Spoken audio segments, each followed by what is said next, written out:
We didn't know it yet, but we were sleeping in the last motel on our list when everything went wrong.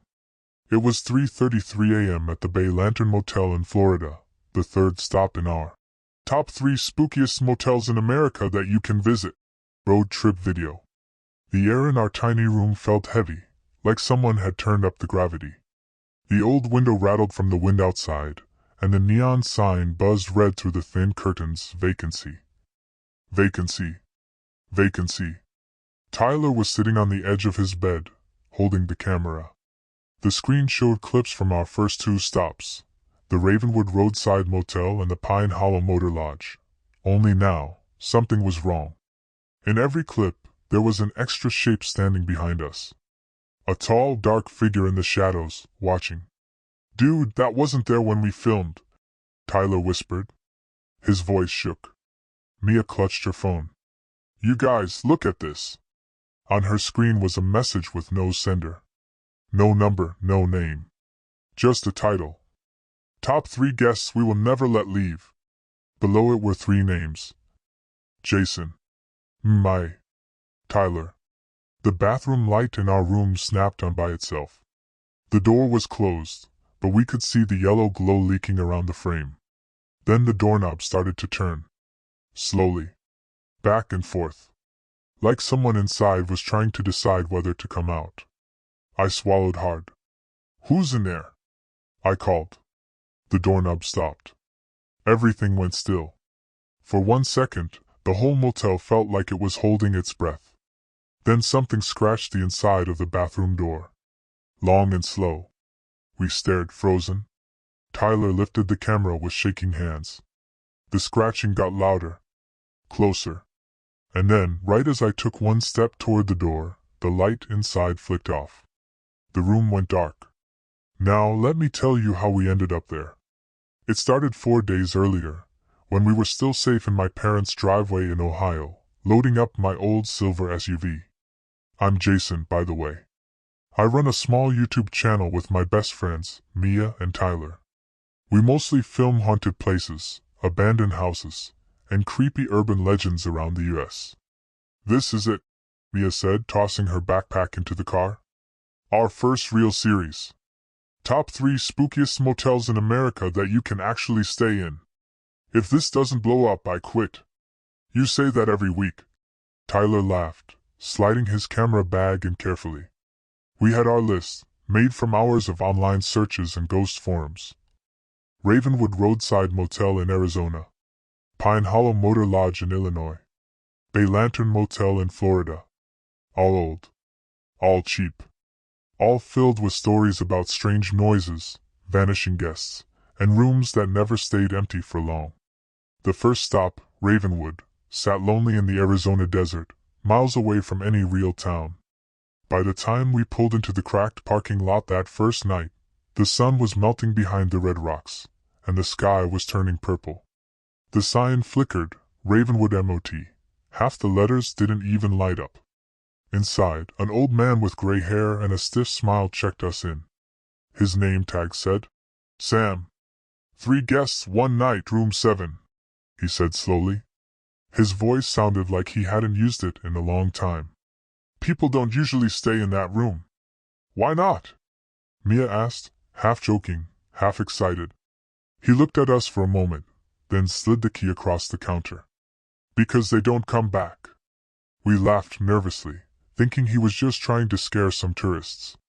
Room 7 was small and dusty.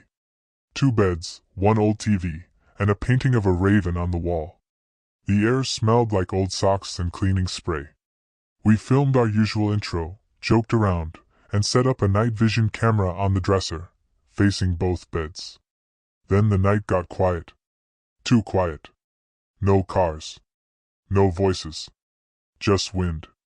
Around 2 a.m., I woke up to the sound of scratching. Soft, steady, coming from under my bed. I told myself it was just mice or the AC. In the morning, we packed up and left. No one said much. We just wanted coffee. But before we drove away, Tyler checked the footage from the night vision camera. "Guys," he said, his voice suddenly small. "You need to see this." On the screen, We watched our sleeping bodies in green night vision. Everything was normal. Until, at 2:03 a.m., a thin, pale hand slid out from under my bed. And then, slowly, a face followed. Tyler dropped the camera so fast it hit the gravel. None of us spoke. None of us even breathed. The pale face on the screen had no eyes, just dark, empty circles where eyes should have been. And the way it crawled out from under my bed, slow and careful, like it didn't want to wake me, made my stomach twist. "We slept through that," Mia whispered. "How? How did we not feel that?" I didn't have an answer. None of us did. We just got into the SUV and drove. Fast. The desert sun was rising in the mirror behind us, but it didn't feel like morning. It felt like something was following us. We tried to calm down on the road. Tried to joke. Tried to pretend we weren't terrified. But every time we passed an abandoned gas station or empty stretch of land, I kept seeing that eyeless face crawling into the darkness. By the time we reached Pine Hollow Motor Lodge in Illinois, night had already fallen. The motel looked friendlier than Ravenwood. Bright red doors, hanging flower baskets, a tiny office with a glowing "Welcome" sign. It felt almost normal. Almost. The owner was a woman in her 40s named Annie. She had a warm smile that made me feel safe for the first time all day. "You kids doing a road trip?" she asked while handing us the key to room 12. "Yeah," Mia said, smiling back. "Filming Spooky Motels." Annie froze. The smile stayed, but her eyes changed, like she suddenly realized she'd said too much. "Oh, well, be careful," she said softly. "Old places remember things." That night, the three of us shared one room again. It was cleaner than Ravenwood, smelled like cinnamon, and had soft yellow lamps. We thought maybe this stop would be less scary. We were wrong. At 11:47 p.m., someone knocked on our door. Not loud.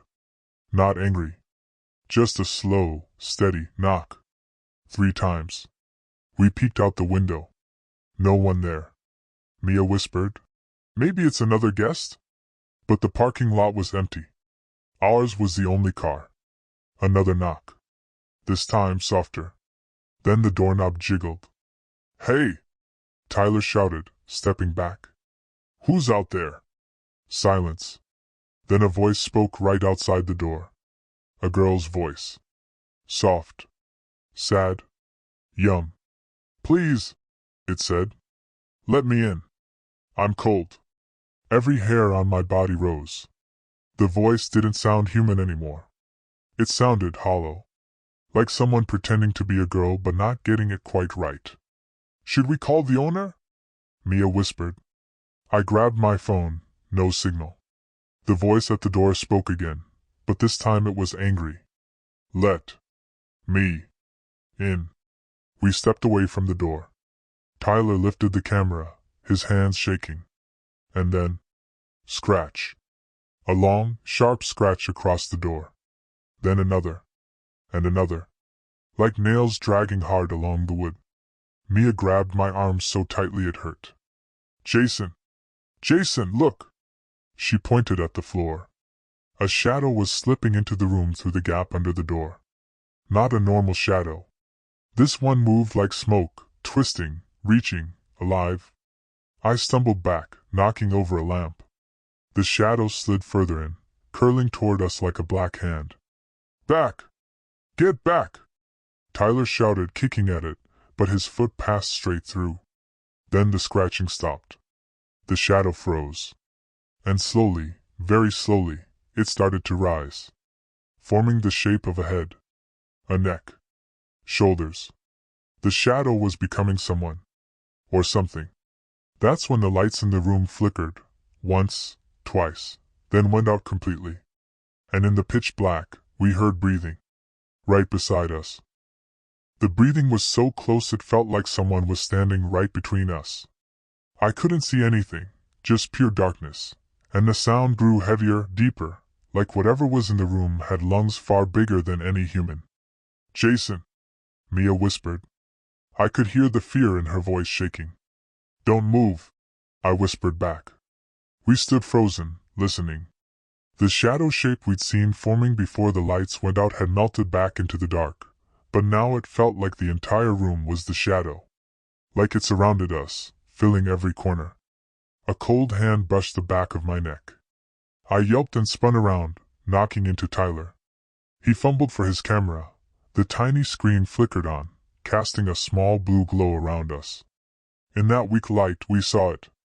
A figure standing near the bathroom door. Tall. Thin. Its face looking like a smudged fingerprint, blurred, shifting, wrong. The thing didn't walk toward us. It glided. The camera light flickered harder. Something in the air felt like it was pushing against us, squeezing the space. Then, as suddenly as everything had started, the overhead light blasted back on. The room was empty. The figure was gone. The shadow under the door was gone. The scratches? Gone too. Only one thing remained. A small wet footprint on the carpet. A child's footprint. We packed our bags in complete silence. No jokes. No. Did you see that? Just quiet, shaky breaths as we shoved everything into the SUV and peeled out of the parking lot. None of us wanted to admit it, but we couldn't stop thinking about the same thing. The pale face at Ravenwood. The shadow girl at Pine Hollow. The message at Bay Lantern. All different places, but the same presence. Following us. Watching us. We reached the Bay Lantern Motel in Florida the next evening, the last place on our list. Even before we stepped inside, something felt heavier. The motel was old, with peeling blue paint and a buzzing neon sign that threw red light across the parking lot. "Let's just get footage and leave," Tyler said weakly. But the moment we entered room 9, our phones lit up all at once. The same message appeared on each screen. "You have arrived." Then the screens went black. We should have left. We should have run. But it was like our bodies were moving on their own. We checked the room, set the camera up, tried to act normal for the video. But nothing was normal anymore. Even the silence felt alive. At 3:33 a.m., we woke to that heavy feeling, the one that felt like the whole motel was pressing down on us. The bathroom light clicked on, and the doorknob turned. Slowly. We hadn't told you what happened next, because we were still trying to understand it ourselves. The bathroom door creaked open just a few inches. Enough for us to see inside. Enough for us to know we weren't alone. A little girl stood in the doorway, wearing an old white dress. Hair dripping wet. Face pale, too pale. Her eyes. They weren't black like the shadow girl at Pine Hollow. They were blue. Bright, icy blue, glowing under the bathroom light. She lifted her hand and pointed straight at us. "You shouldn't have come," she said softly. Tyler lifted the camera. Who are you?" The girl stepped one foot onto the carpet. Then another. The wet footprints trailing behind her matched the one we'd seen the night before. "I tried to warn you," she whispered. "But he's here." "Who's he?" Mia whispered, her voice trembling. The girl didn't answer. She stared past us, behind us. We turned around. Slowly. Every muscle in my body screaming not to. The lights flickered once. Twice. And then, in the far corner of the room, a shape began forming. Not a shadow this time. Not smoke. Something tall. Something human-shaped. Something stepping forward. One long, slow step at a time. The girl whispered behind us. "He followed you from the first motel." The figure lifted its head. And that's when the room lights went out again.